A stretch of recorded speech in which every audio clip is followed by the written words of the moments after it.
In this life, many people search for signs. They search in the stars, in fortunes told by others, in books and ancient texts.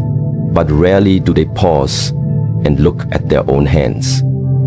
Yet the hand, and more precisely the palm, holds a map, not to your future, but to your essence. There are 3 secret lines in your palm, not the obvious ones that fortune tellers speak of, but 3 inner paths, hidden in plain sight. To understand them is not to predict your destiny, it is to awaken the wisdom inside you. Let us walk together through these 4 keynotes and uncover what the 3 lines in your palm truly represent. In this world, we are surrounded by countless distractions. Sounds from the street, voices on the phone, headlines that change by the minute, screens that glow into our eyes at night. All of it builds a current that pulls the mind away from the center, a river of noise, a flood of stimulation. And in that current, we often lose our footing. The feet may be on the ground, but the mind is far from the body. You might be sitting, but your thoughts are racing. You might be listening, but your heart is closed.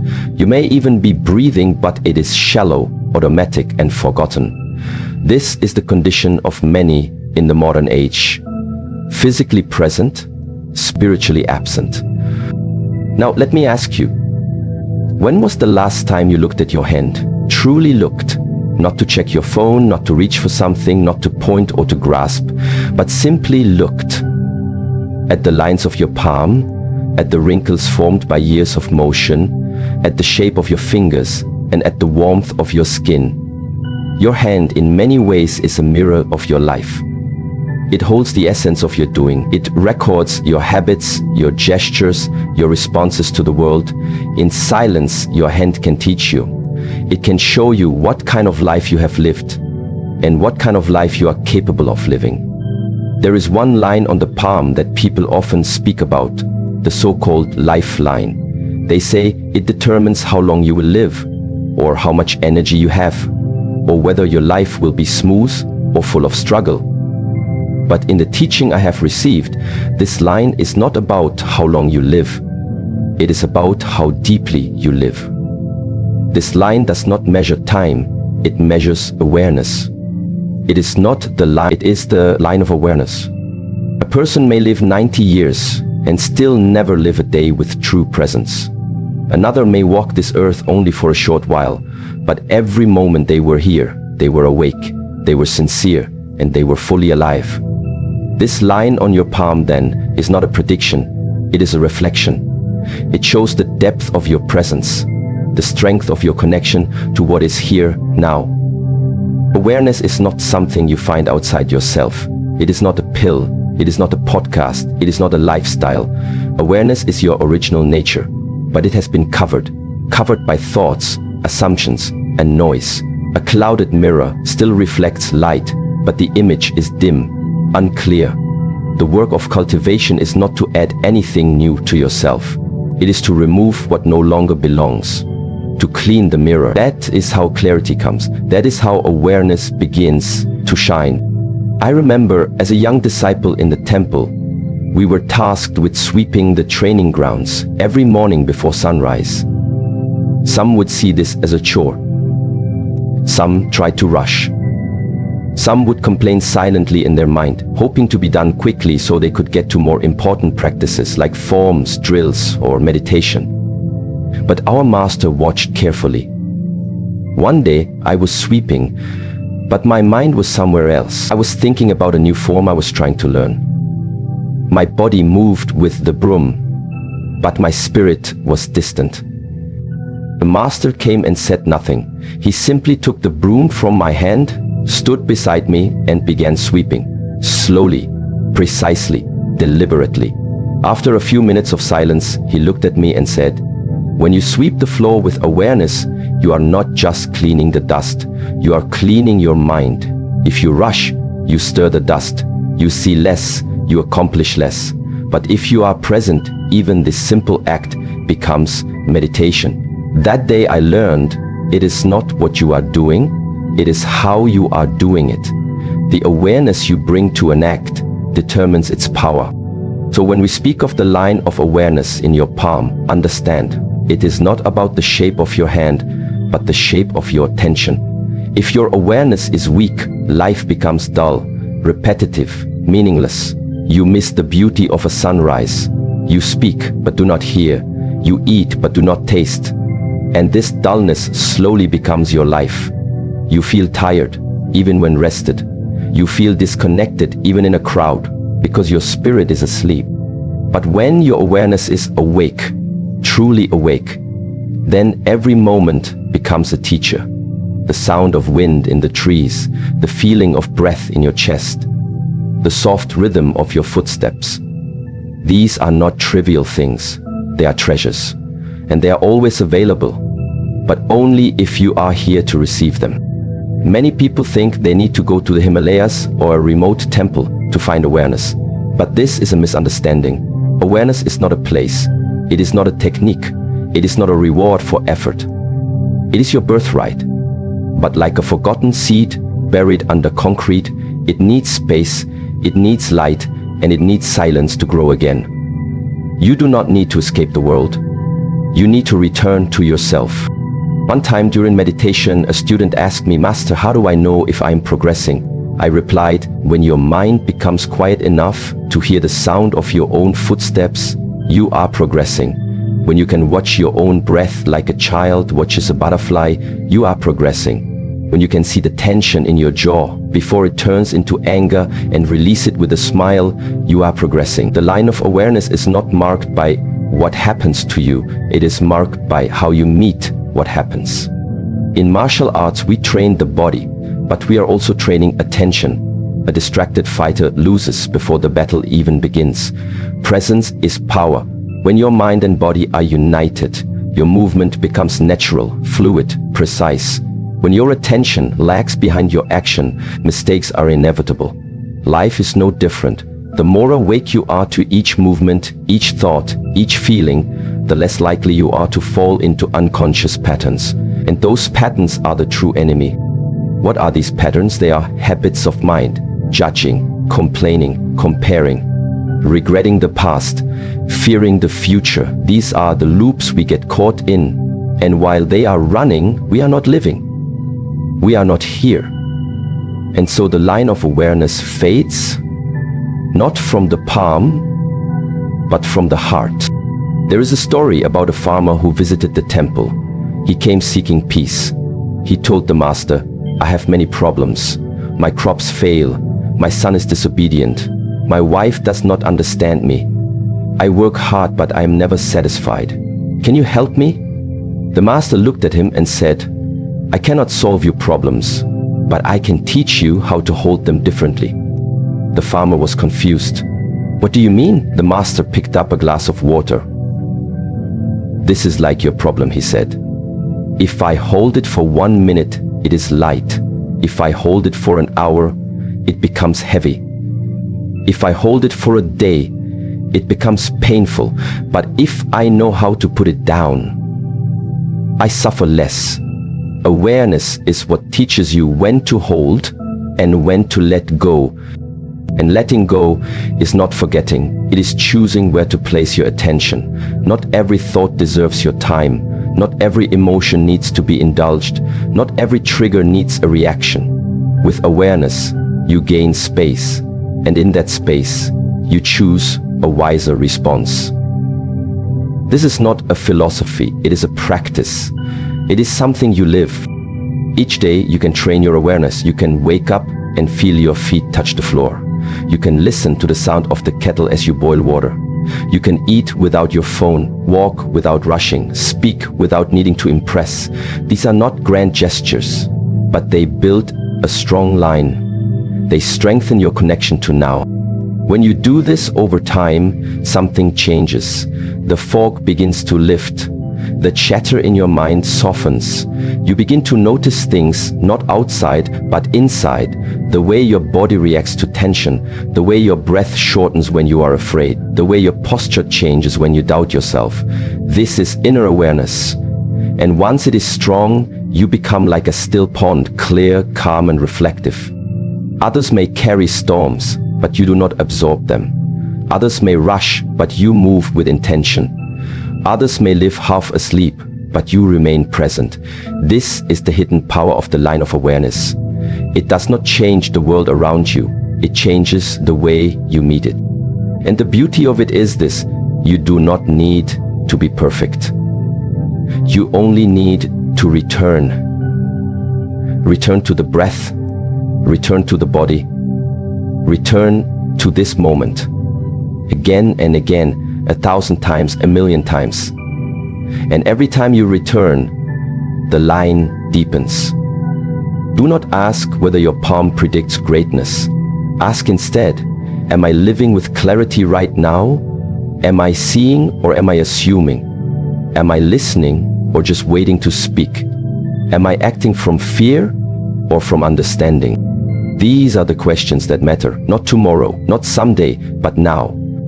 So when you next look at your hand, remember, that line is not a decoration, it is a reminder. A reminder that life is not measured in years, it is measured in awareness. And the deeper you live, the more alive you become. The line that cuts through the middle of your palm is often called the headline. Some say it shows how you think. Others say it reveals intelligence, clarity, logic, or how the mind operates under pressure. But this is only a surface-level observation. In the deeper traditions, this line is not just a marker of thought. It is a mirror of direction. It does not just tell how the mind moves. It reflects why the mind moves. It's not the line of thought. It is the line of intention. A life without intention is like a boat without a rudder. It may drift, it may move, but it is always at the mercy of the wind. And too many people live their entire lives like that, driven by external forces. They wake up not because they are inspired, but because they must. They work not because they are passionate, but because of obligation. They speak words they do not mean. They make promises they do not remember. Their movements are mechanical. Their days blur together, and slowly their spirit dims. They survive, but they do not steer. But to live with intention is different. It is not about having goals. It is about having a why, a reason, a clarity of direction that shapes the energy behind every thought, every word, and every action. In the temple, we are taught this very early. The mind precedes all things. Before the hand strikes, the intention must be pure. Before the feet move, the direction must be set. You can throw a punch with great force, but if it lacks purpose, it is just violence. You can sit still for hours, but if the mind is scattered, it is not meditation. Intention is the invisible thread that ties action to meaning. One of the first lessons I received as a disciple was during a cold morning in winter. I was tasked with carrying water up the mountain for the day's training. The buckets were heavy. My body ached. I was frustrated, questioning why we had to do such tasks when we came to study wisdom. The master watched silently. When I returned, exhausted, he asked one question. "What were you thinking as you carried the water?" I answered truthfully. I was thinking about how heavy it was, how cold the air was, how I wished someone else would carry it. He smiled gently and said, "Then your suffering was not from the water. It was from your lack of intention." I didn't understand. He continued, "If you carry water as a chore, you feel burdened. If you carry it for your own pride, you will be impatient. If you carry it to nourish others, the same weight becomes light." That day I understood that intention is not about the task. It is about the spirit you bring to the task. The same action, when rooted in a different intention, creates a different life. And many people try to change their habits. They start new routines, they chase discipline. But without intention, all of it is temporary. You can force yourself to wake up early, but if you don't know why, it becomes a punishment.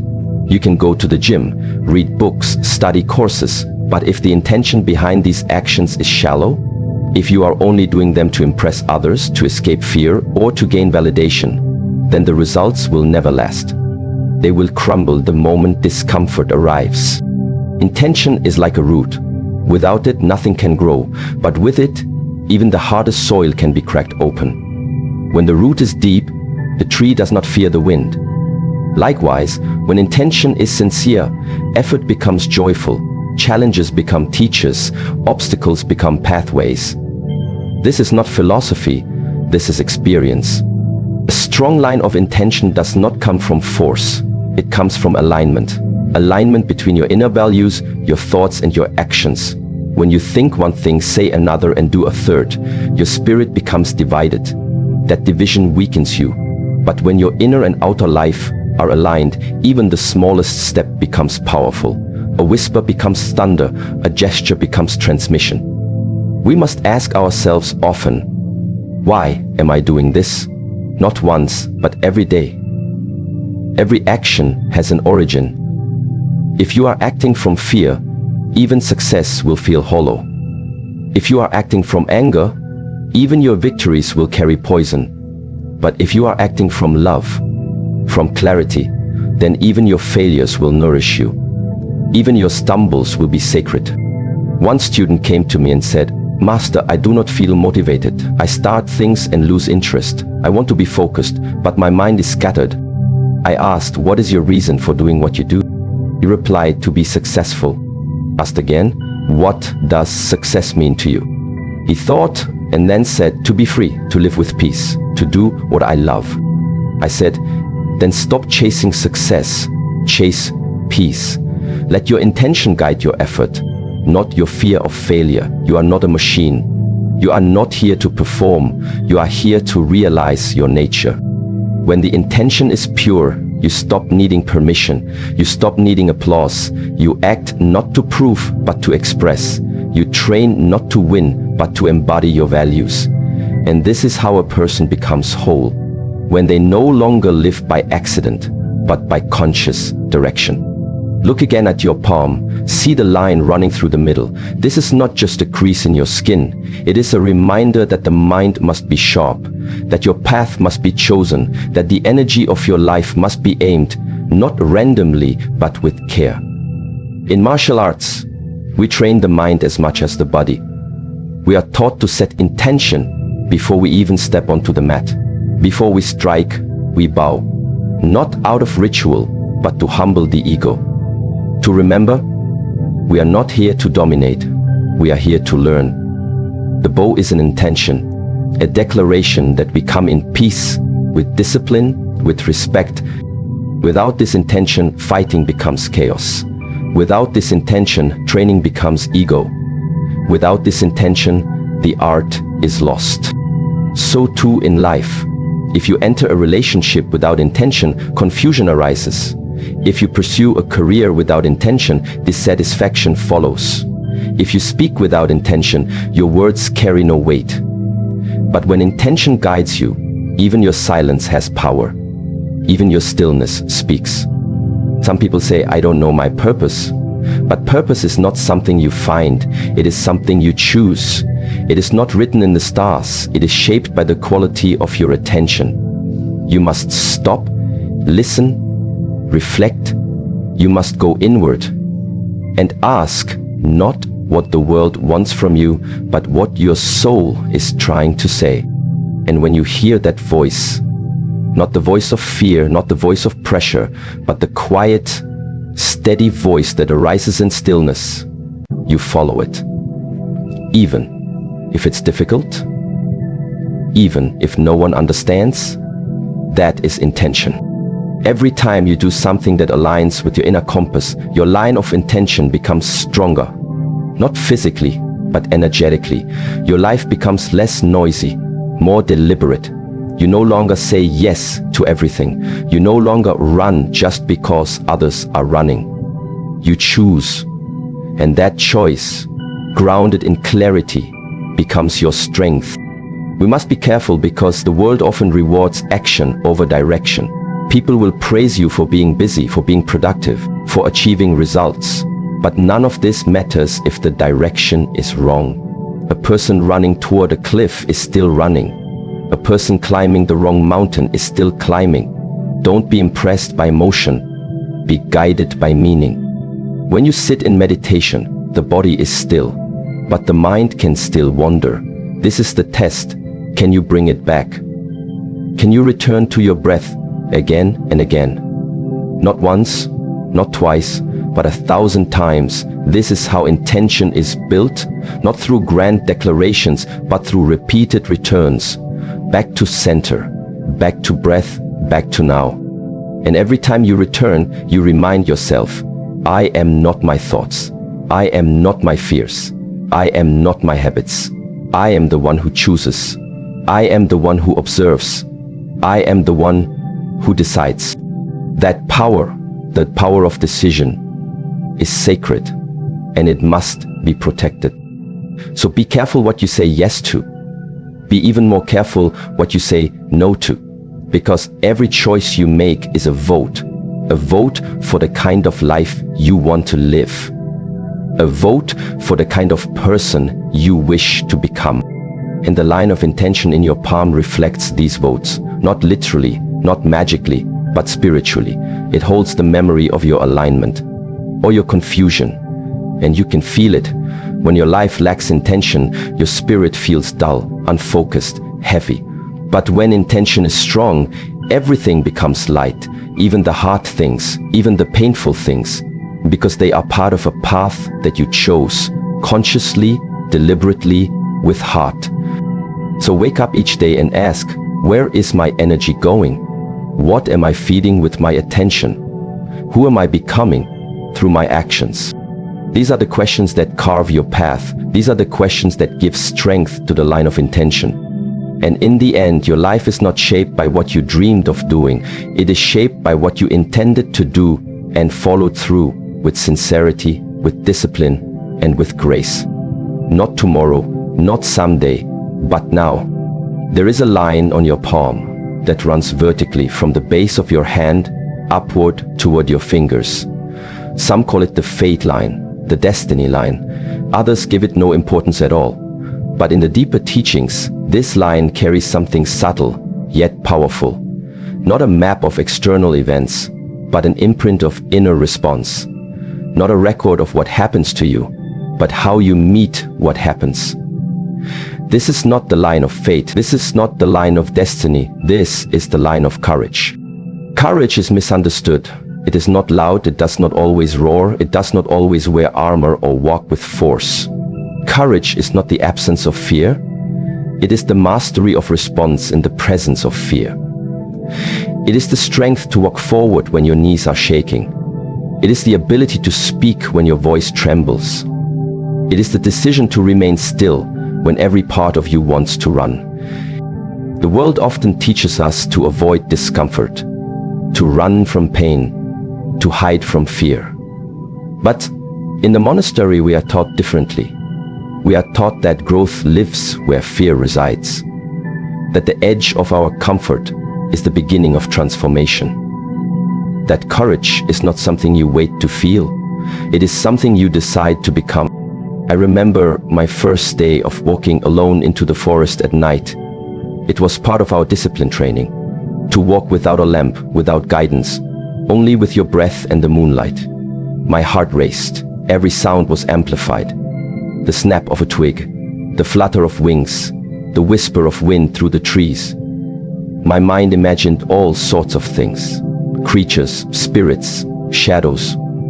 My breath became shallow. I wanted to turn back. I wanted to run, but something deeper in me said, stay, feel this, let the fear rise, watch it, but do not run.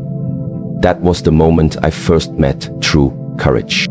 It was not dramatic.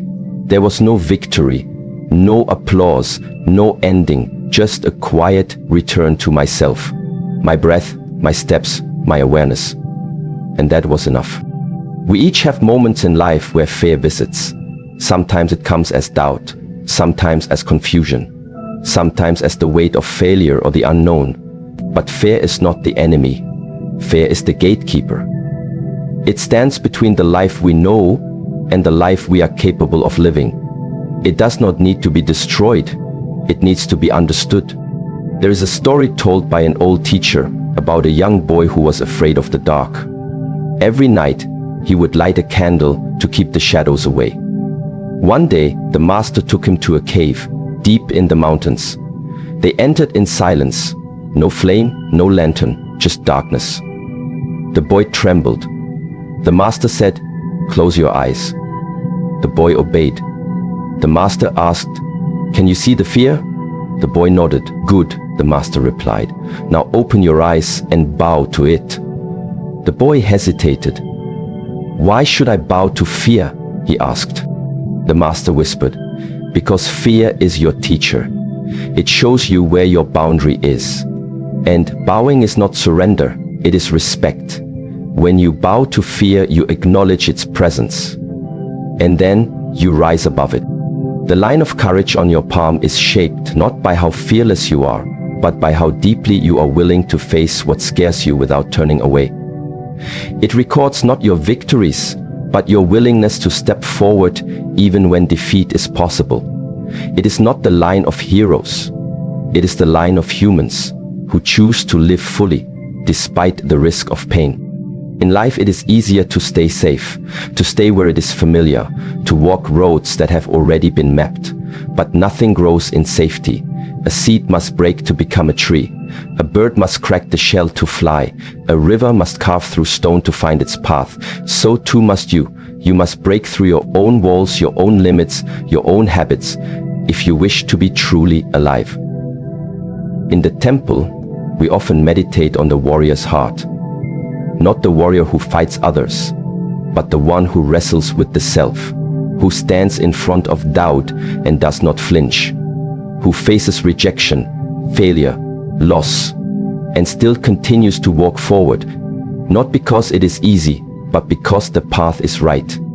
And this courage does not only exist in big, dramatic choices, it lives in small, everyday acts. It takes courage to tell the truth, especially when the truth is inconvenient. It takes courage to ask for help, especially when your pride says to stay silent. It takes courage to rest when the world glorifies exhaustion. It takes courage to forgive when your ego demands revenge. It takes courage to be kind when you are hurting. And it takes even more courage to see yourself clearly, to see your patterns, your shadows, your mistakes, and not turn away, not judge, but accept, learn, and evolve. This is the true warrior's path. The line of courage is not a mark of muscle or strength. It is a mark of inner resilience. That no matter how many times you fall, you return. That no matter how uncertain the road is, you take the next step. That no matter how loud the world becomes, you keep listening to your inner compass. Many people wait for the right moment. They say, "I'll speak when I feel ready. I'll try when I feel confident. I'll start when I have no fear." But that moment never comes. Because courage does not arrive first. Action does. And with each step taken in the presence of fear, confidence is born, clarity is born. So we must learn to act with fear, not without it. To speak with a shaking voice, to walk with unsteady feet, to love with a vulnerable heart. This is courage. In training, there is always a point where the body wants to stop, where pain begins to speak, where the mind says, "This is enough." But the breath is deeper than the mind. It becomes an anchor, a reminder that you are more than the thoughts, more than the limits, more than the story of "I can't." In those moments we breathe and we move 1 inch more. That inch, that single breath of pushing past the mind's boundary, that is where the line of courage edged. And it is never easy. If it were easy, it would not be sacred. Courage also means letting go. Sometimes we think of courage only as holding on, fighting, enduring, resisting. But true courage also lives in surrender. To let go of a dream that no longer serves you, to release an identity that no longer fits, to walk away from people who dim your light. These too are acts of bravery. Letting go does not mean giving up. It means making space. Space for what is real. Space for what is now. Space for who you are becoming. And becoming is not a straight line. It is messy. It is layered. It is full of spirals and returns. But as long as you return with sincerity, with awareness, with the willingness to continue, the line of courage grows deeper. There will be times when the world does not support your path, when people question you, when failure visits. In those moments, you must choose not to crumble, not to blame, but to remember who you are and why you walk. Because courage is not just for yourself, it is a gift to the world.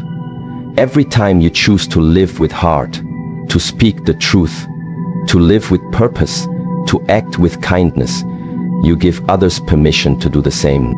Your courage becomes a mirror, a spark, a beacon. And when people ask you later in life, how did you become who you are? You will say, I was never afraid. You will say, I was afraid, but I moved anyway. That is the story worth living. And so this line on your palm, the line of courage, is not written by destiny. It is written by your decisions. One breath at a time, one choice at a time, one moment of showing up. Despite the fear, you may not control what the world brings, but you always control how you meet it. With presence, with clarity, with courage. This is the path of those who walk awake. This is the path of the open heart. This is the way. There is a fine line in your palm that seems almost invisible to many. It does not dominate like the lifeline, nor does it declare itself like the line of intention or the line of courage. It exists quietly, often unnoticed. And yet, those who look deeper understand that this line carries a wisdom beyond words. It does not point to the future, nor does it carry the weight of the past. This is not the line of achievement, nor of fate, which is the line of presence. And it is the only one that exists entirely in the now. Presence is the rarest form of human power. In a world where attention is constantly fractured, divided and dispersed, to be fully here is revolutionary. To sit without needing to reach forward. To breathe without dragging the past into the moment. To listen, truly listen, without forming a reply in your head.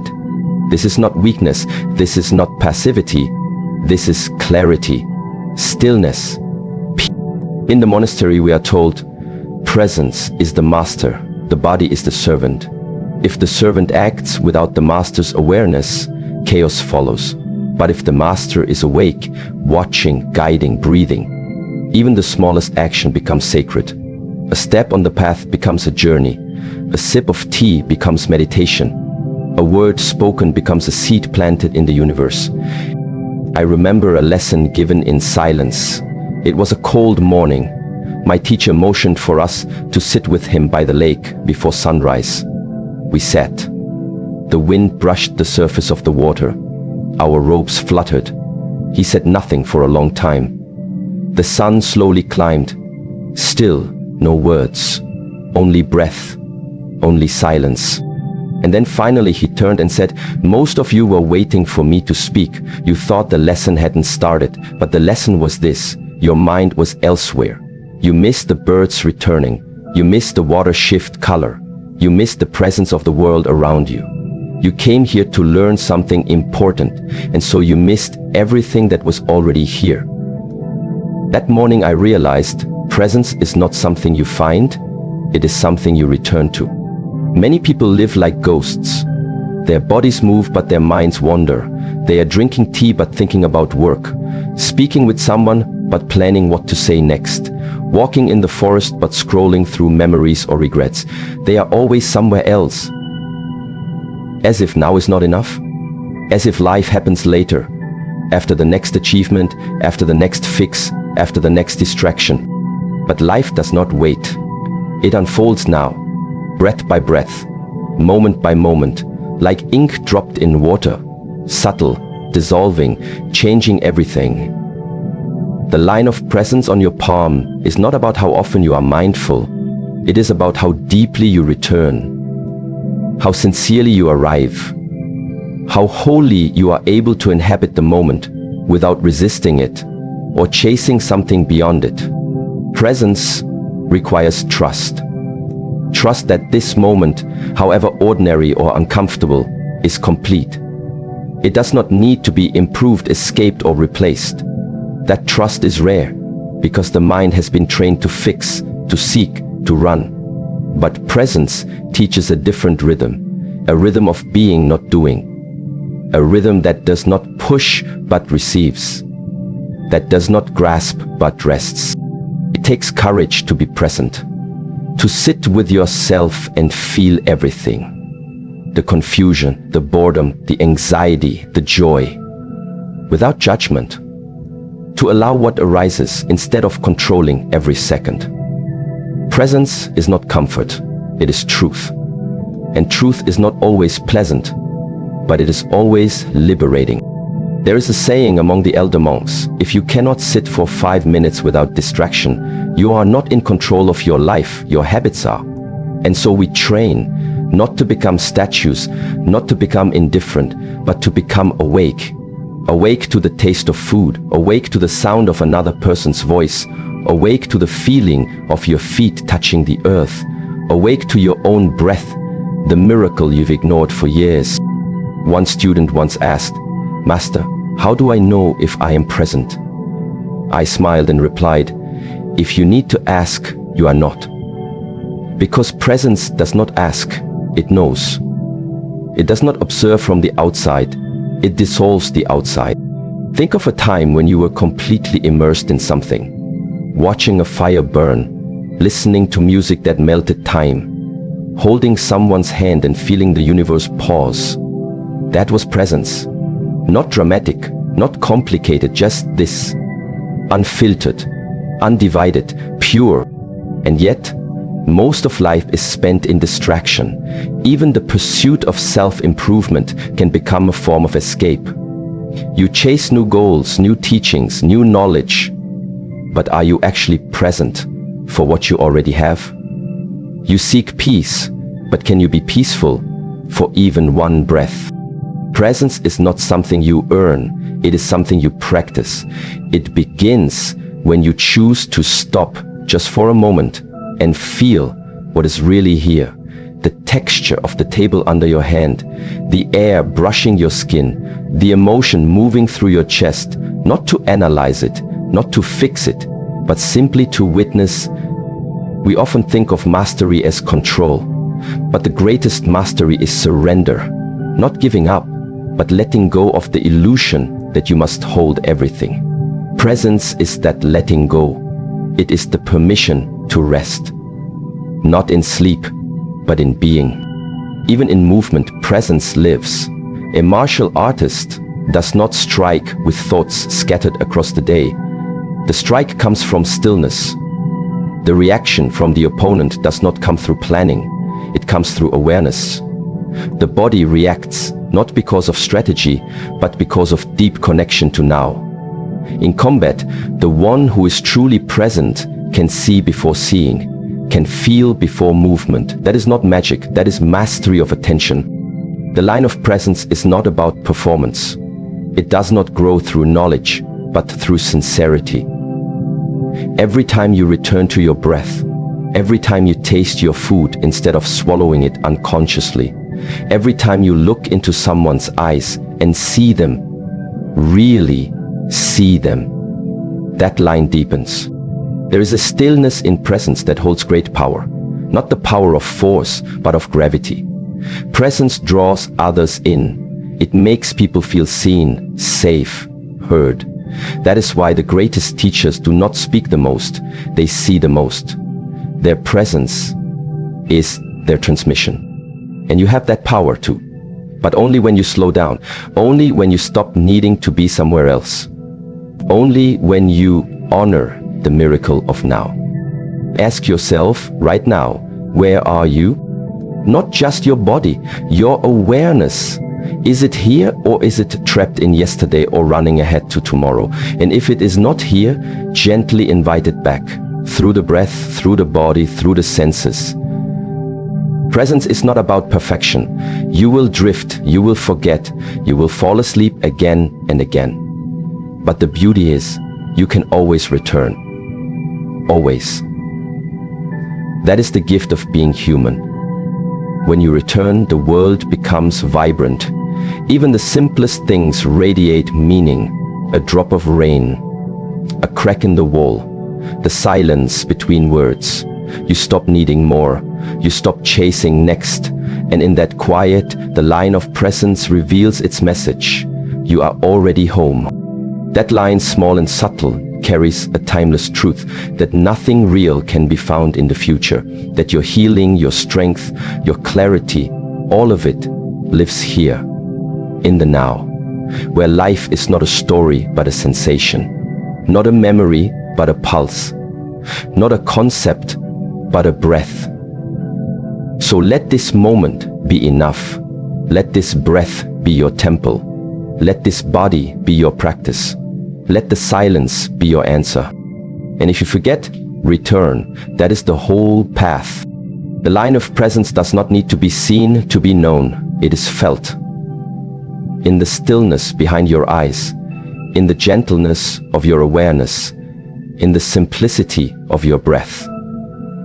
And when you live from that place, every step becomes sacred. Every moment becomes whole. Every life, including yours, becomes complete.